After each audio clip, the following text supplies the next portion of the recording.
Audiolibro. Compendio de la Historia Cristiana. Por el escritor, Robert A. Baker. El libro se divide en 6 grandes temas. Tema número 1.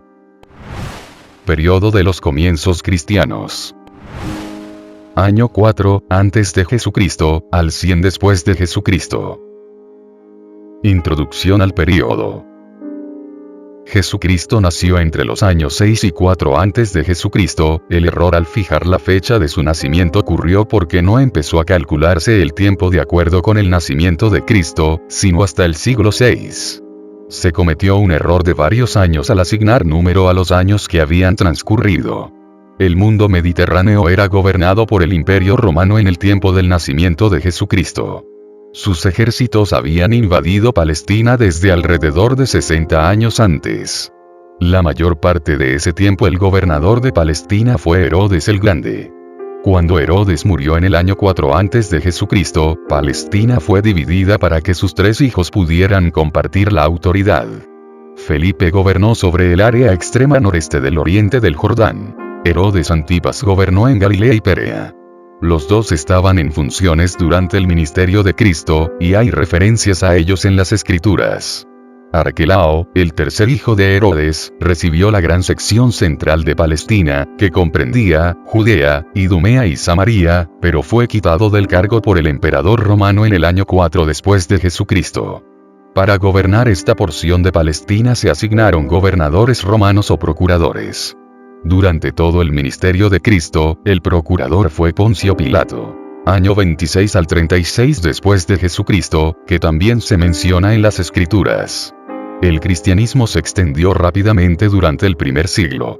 Al fin del período, 100 después de Jesucristo, estaba creciendo puro en doctrina, y relativamente sin ser afectado por la destrucción de lo que había sido su base natal. Puntos de especial interés.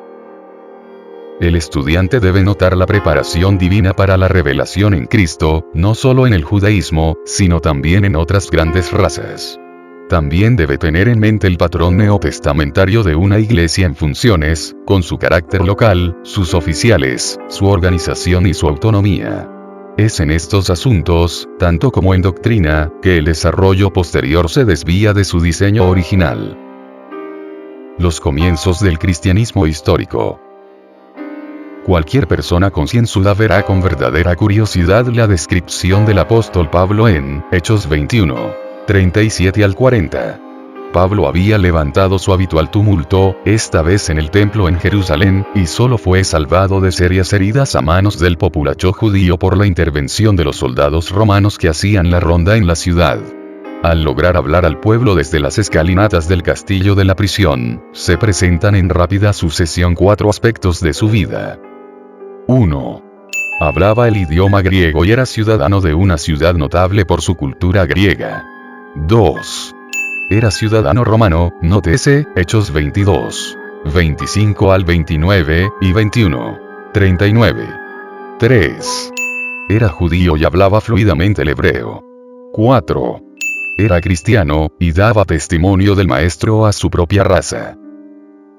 Los diversos elementos reflejados aquí, raciales, lingüísticos y religiosos, solo son inteligibles cuando se comprende el fondo de Pablo.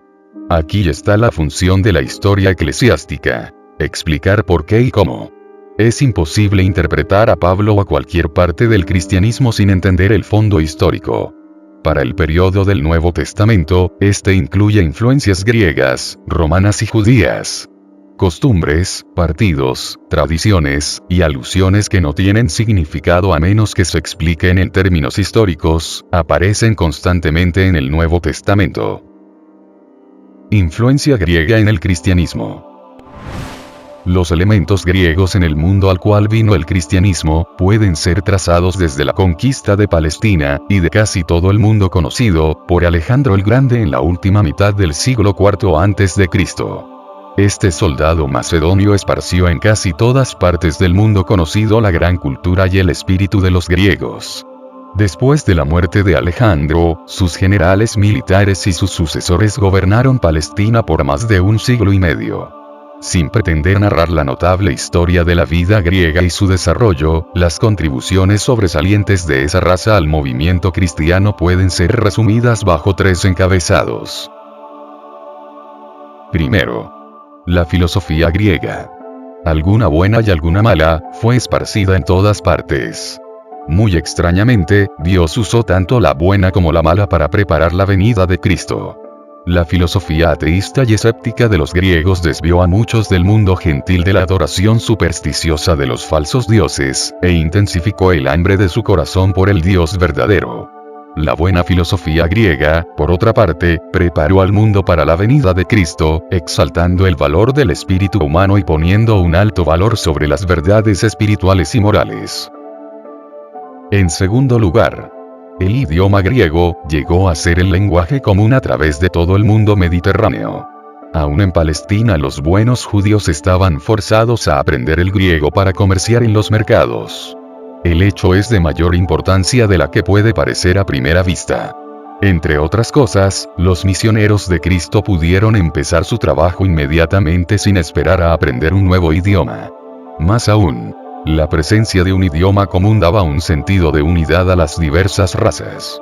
Fíjese que la actual expresión familiar, "él habla mi idioma", sugiere una unidad básica. Finalmente, el idioma mismo era maravillosamente adecuado. Los griegos habían desarrollado un idioma que hacía posible expresar con claridad y precisión las grandes verdades de la revelación cristiana. El griego era el idioma de la mayor parte, si no de todo, del Nuevo Testamento. En tercer lugar, el espíritu griego hizo su contribución al movimiento cristiano. Es difícil poner en palabras este espíritu, pero incluía un intenso amor por la verdad, una visión que tenía un amplio alcance, y una iniciativa que era osada y temeraria. La influencia romana en el cristianismo. La constante protección obtenida por Pablo por ser ciudadano romano sugiere la contribución del Imperio Romano al movimiento cristiano. Históricamente, el gobierno griego en Palestina terminó alrededor del año 167 a.C., cuando los patriotas judíos bajo Judas Macabeo derrotaron a los griegos. En el año 63 a.C., después de la independencia judía de casi un siglo, los soldados romanos se apoderaron de Palestina. Una mirada al Nuevo Testamento revela la evidencia del gobierno romano. Habla de centuriones romanos, de guardias romanos, de carceleros romanos, de castillos romanos, de gobernadores romanos. Una de las preguntas que los fariseos hicieron a Jesús tenía que ver con si un buen judío podía servir a Dios bajo el gobierno romano. La impopularidad de Mateo, el publicano, venía del hecho de que él cobraba impuestos para Roma. El gobierno romano en el mundo, cuando Jesús nació, no fue ni bueno ni completamente malo en su efecto sobre el cristianismo. El fuerte gobierno centralizado de Roma proporcionaba una medida de paz y protección. Roma no permitía que ninguna clase de violencia tuviera lugar dentro de los límites de su imperio, para que el alboroto no sirviera como excusa para una revolución política. Esto hacía posible que los misioneros cristianos se movieran entre las diversas razas del mundo mediterráneo con un mínimo de fricción política. Los ciudadanos romanos como Pablo eran protegidos de trato injusto por los oficiales locales. El sistema de caminos romanos y las rutas marítimas hacían que los viajes fueran menos peligrosos y más convenientes.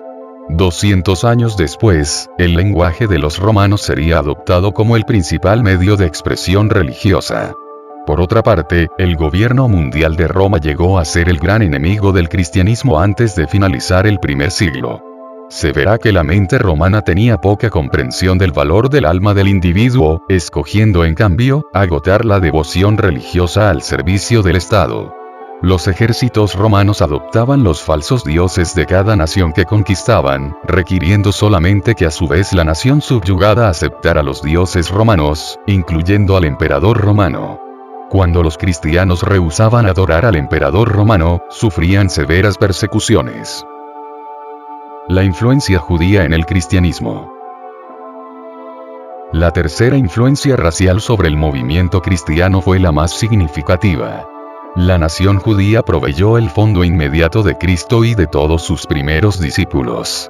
La historia de los judíos, como es narrada en el Antiguo Testamento, es demasiado bien conocida para repetirla en detalle. Dios escogió una familia de fe que, bajo el cuidado divino, se desarrolló hasta ser una nación. Varios factores se combinaron para traer una división política alrededor del año 975 a.C. El reino del norte fue llevado a la cautividad asiria alrededor del año 722 a.C. El reino del sur permaneció hasta alrededor del año 587 a.C., cuando oficialmente cayó ante los babilonios. Alrededor de 70 años después, el imperio persa permitió a los remanentes del reino del sur regresar a Palestina. Permanecieron sujetos a los persas hasta alrededor del año 334 a.C., cuando Alejandro el Grande los conquistó. El periodo griego, año 334 al 167 a.C., el siglo de independencia judía, año 167 al 63 a.C., y el principio del gobierno romano, año 63 a.C., traen la historia del pueblo judío hasta la era neotestamentaria. Durante esta larga historia, el pueblo judío estuvo, hasta cierto punto inconscientemente, haciendo preparativos para la venida de Cristo. Preservó cuidadosamente la revelación que Dios le había dado. A través de la adversidad y la cautividad, dos grandes verdades se grabaron con fuego en sus almas. Primera, que solo hay un Dios para los hombres. Y segunda, que la relación de Dios con los hombres es personal, no nacional. Antes de la cautividad babilónica, los judíos habían caído frecuentemente en la idolatría y el politeísmo, pero después de su regreso a Palestina se convirtieron en celosos maestros de la verdad de que Dios es uno, monoteísmo. Mientras residían en Palestina, los judíos algunas veces habían concebido a Dios en términos nacionales, pero en la cautividad su aislamiento de cualquier recordatorio material de una deidad nacional los hizo comprender que el individuo debe comunicarse con Dios por medio del Espíritu. Valieron la pena las experiencias de la cautividad babilónica para aprender esta lección. Aunque algunos, como Jonás, eran renuentes a testificar a los gentiles, el mundo entero se familiarizó con las creencias y prácticas de los judíos. Muy temprano en el periodo griego empezó un movimiento conocido como la dispersión. Esto fue el cambio voluntario de gran número de judíos de Palestina a casi cualquier parte del mundo mediterráneo. Donde quiera que iban, los judíos hacían numerosos proselitos para su religión, estableciendo sinagogas para enseñar la revelación de Dios, para dar testimonio de la soberanía del único Dios, y para examinar los cielos en espera del Mesías. Esta levadura preparó el mundo para la venida de Cristo. Las instituciones y los partidos que son parte tan íntima de la historia del Nuevo Testamento tienen su fondo en estas experiencias históricas. La sinagoga se estableció como un lugar de enseñanza y adoración durante el cautiverio babilónico, cuando no había templo. El lugar prominente que tuvo después del regreso de los judíos del exilio, produjo a los grupos conocidos como escribas intérpretes de la ley. Al principio, su deber principal era copiar las escrituras, pero dado que llegaron a ser expertos en lo que las escrituras decían, sus deberes fueron ampliados para incluir interpretación e instrucción escrituraria. Tal vez el contacto entre las ideas religiosas judías y persas contribuyó a producir el partido conocido como los esenios, que surgió probablemente alrededor del año 150 a.C. Este grupo incluía alrededor de 4.000 individuos en tiempos de Cristo, y se caracterizaba por una ortodoxia rigurosa, el celibato, la propiedad común, y la eliminación de sacrificios de animales en el culto. Los fariseos indudablemente se desarrollaron de las tendencias separatistas cuando las proposiciones de los samaritanos fueron rechazadas durante los días de Esdras y Nehemías, alrededor del año 500 a.C., durante la lucha de los macabeos, que empezó aproximadamente en el año 167 a.C., este partido tomó una forma distinta. En el Nuevo Testamento son descritos como de criterio estrecho, fanáticos, y hasta cierto punto, hipócritas. Eran numerosos y populares en los tiempos de Jesús, y pugnaban por la tradición sobrenatural y la exactitud ceremonial. Los saduceos probablemente surgieron durante el segundo siglo antes de Cristo. Simpatizadores de las culturas griega y romana, representaban el liberalismo político y religioso. Su racionalismo los llevaba a negar la resurrección y la providencia divina, a rechazar toda la tradición y a exagerar la libertad de la voluntad humana. Los samaritanos surgieron de los matrimonios mixtos de los judíos que habían quedado en Palestina después de iniciarse el cautiverio babilónico, con gentiles que habían sido traídos al país. Los herodianos eran los patriotas políticos judíos que respaldaban a la familia de los Herodes contra Roma. Los celotes fueron probablemente los herederos de la tradición de celo ferviente de los macabeos, por quitarse el yugo extranjero. Jesucristo. Año 4 antes de Jesucristo, al año 30 después de Jesucristo. En esta clase de mundo nació Jesucristo. Prácticamente todo lo que se sabe de su vida terrenal puede encontrarse en los evangelios sinópticos, Mateo, Marcos y Lucas, y en Juan. El Evangelio de Juan describe la naturaleza eterna de Jesús y su existencia preencarnada. Mateo y Lucas dan cuenta de su genealogía humana. Es probable que Mateo dé la genealogía de José, mientras que Lucas da la de María. Solo Mateo y Lucas relatan el nacimiento y la niñez de Jesús y de Juan el Bautista, el precursor de Jesús. Todos los evangelios hablan del ministerio de Juan y ven la vida de Cristo desde diferente punto de vista. El nacimiento de Jesucristo ocurrió aproximadamente el año 4 antes de Jesucristo, esto significa que Cristo en realidad principió su ministerio público alrededor del 27 después de Jesucristo, y fue crucificado cerca del año 30 después de Jesucristo. El ministerio del Señor puede ser dividido convenientemente en 7 secciones. 1. Su ministerio inicial en Judea, descrito principalmente en el Evangelio de Juan, incluye el llamamiento de los primeros discípulos y la primera limpieza del templo. 2. El gran ministerio en Galilea cubre el principal periodo de la obra de Cristo, y duró alrededor de 1 año y medio. Durante este tiempo el Señor fue rechazado en Nazaret, se mudó a Capernaum, escogió los 12 apóstoles, presentó el Sermón del Monte, y viajó a Galilea 3 veces. 3. Sus diversas retiradas de la presión de las multitudes le dieron oportunidad para dar instrucción especial a sus discípulos, para obtener la gran confesión en Cesarea de Filipo, y para la experiencia de la transfiguración. 4. Su ministerio posterior en Judea se extendió por cerca de 3 meses, y es descrito por Lucas y Juan. Está centrado en la asistencia de Jesús y sus discípulos a la fiesta de los tabernáculos y dedicación en Jerusalén. 5. Su breve ministerio en Perea es narrado por los 4 evangelios y está caracterizado por los milagros finales, las parábolas y las profecías de su resurrección. 6.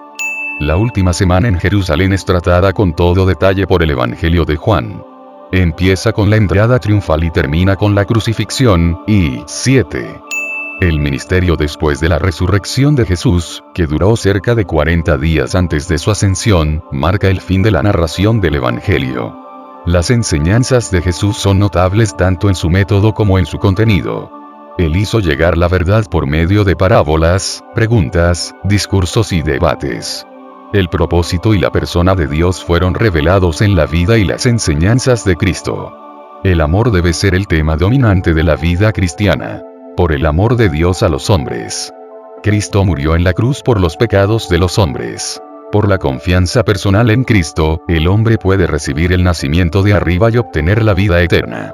El poder conquistador de la cruz y el triunfo final del reino de Dios eran centrales en las enseñanzas de Cristo. Él estableció su iglesia, un cuerpo local autónomo donde 2 o 3 reunidos en oración pueden encontrar su presencia y su poder. Después de la muerte y ascensión de Cristo, los discípulos a los que él había escogido e instruido, emprendieron la aparentemente imposible tarea contenida en la Gran Comisión. Pese a los esfuerzos de muchas otras religiones por atraer a los hombres, el cristianismo empezó a crecer como una semilla de mostaza. Desde un punto de vista humano, pueden darse muchas razones para explicar este tremendo desarrollo. 1. El paganismo estaba en bancarrota y no podía responder a los corazones hambrientos. 2. La gran agitación de religiones de todas clases, clamando por devotos, no podía compararse con la revelación de Dios en Cristo. 3. Cada cristiano se convirtió en misionero. El fuego sagrado saltó de amigo a amigo. 4. Los cristianos tenían la candente convicción de que solo Cristo podía salvar al mundo perdido que los rodeaba, y que, puesto que el regreso de Cristo era inminente, no había tiempo que perder.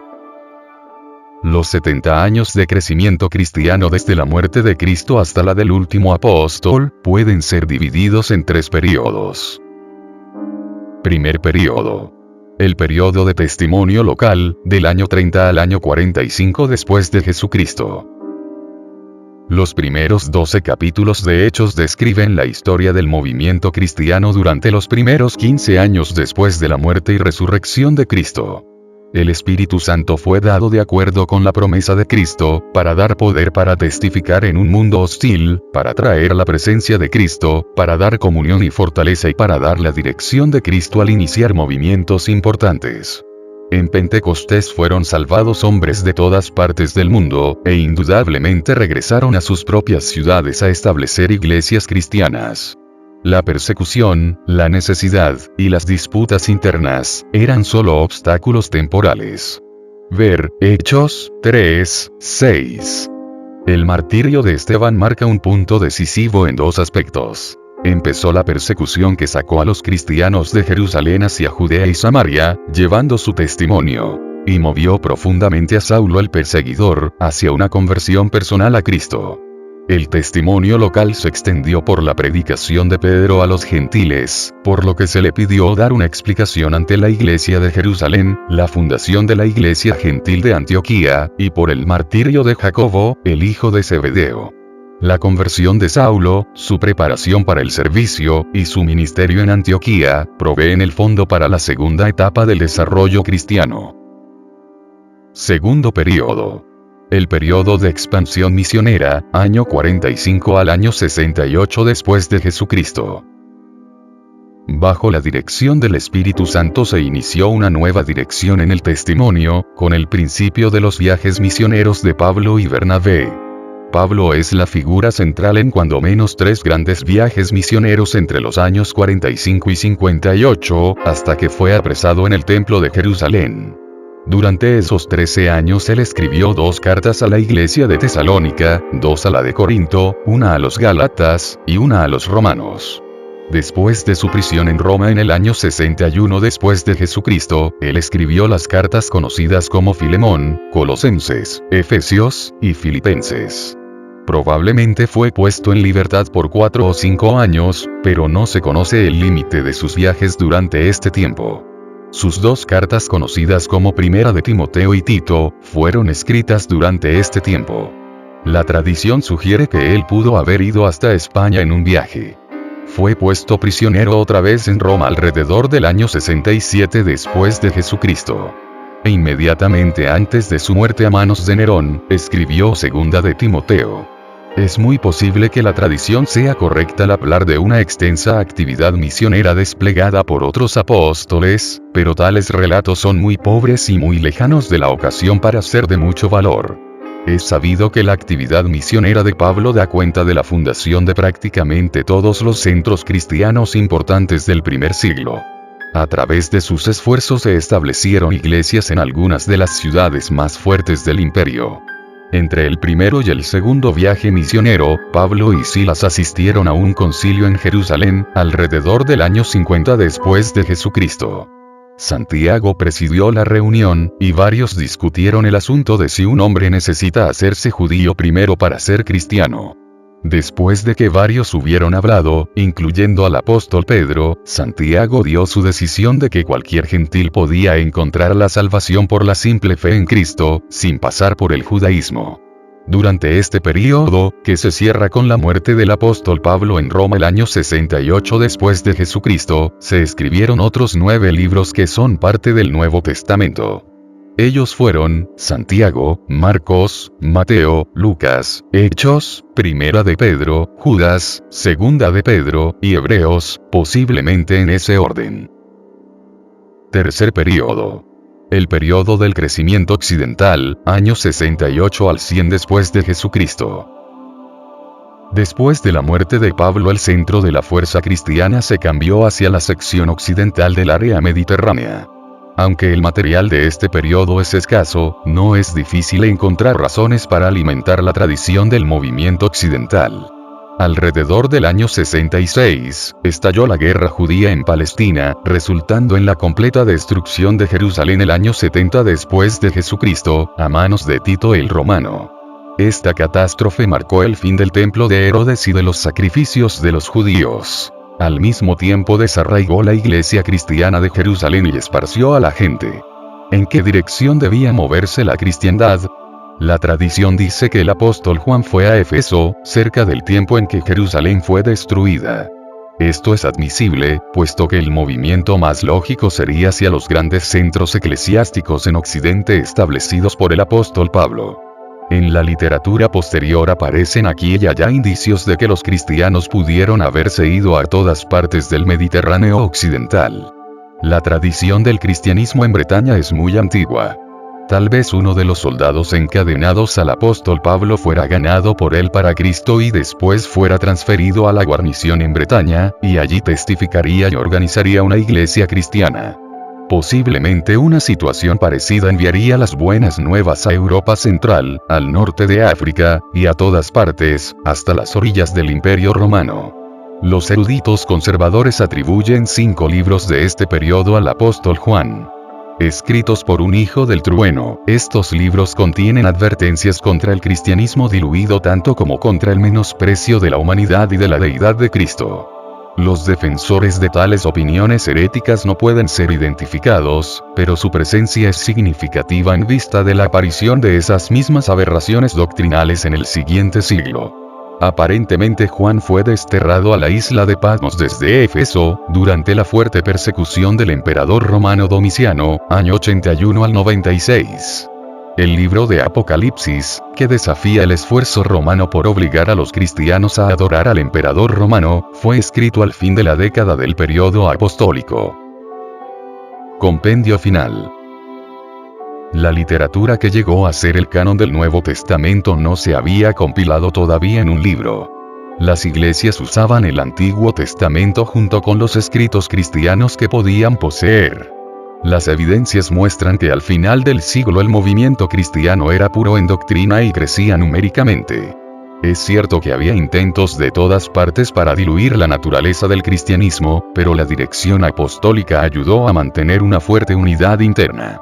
La iglesia neotestamentaria en funciones no mostró ninguna señal de desarrollo de una jerarquía eclesiástica o de un despotismo espiritual. Era un cuerpo local autónomo con 2 oficiales y 2 ordenanzas. Los 2 oficiales eran pastor, algunas veces llamado obispo, presbítero o anciano, ministro, pastor, y diácono.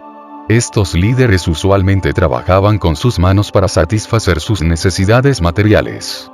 No había ninguna distinción artificial entre los clérigos y los laicos.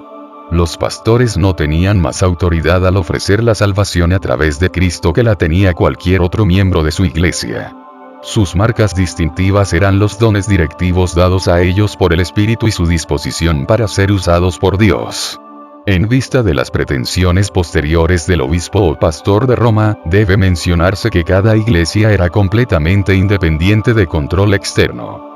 No hay indicio alguno en ninguna parte de la literatura de este periodo de que el apóstol Pedro haya servido como pastor de Roma, ni en cuanto a eso, tampoco hay base para creer que la iglesia de Roma fuera fundada por algún apóstol. Indudablemente fue organizada por hombres convertidos en Pentecostés. Las 2 ordenanzas eran el bautismo y la cena del Señor. Eran sencillamente símbolos conmemorativos. La salvación o los dones espirituales no venían por ellos tampoco.